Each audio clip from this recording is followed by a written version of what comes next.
Here na ho na akụ nwoke n'abalị is not easy. Sometimes ị ga-amagute onye nke ya hụ taa. Ị ga-eme endure just because of the money. Sometimes ndị na-eme rough aga na-akụ gị no. I don't pray such for my child. Mani na-ekwu na ọ marago ha. Of course.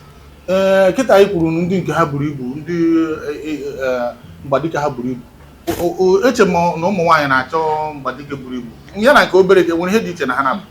Ihe dịkwa iche o. Ihe dị iche because ndị nke buru ibu toro ogologo. Ha na-eme gị ọ ga na-adụ gị na wumb. Iyotara.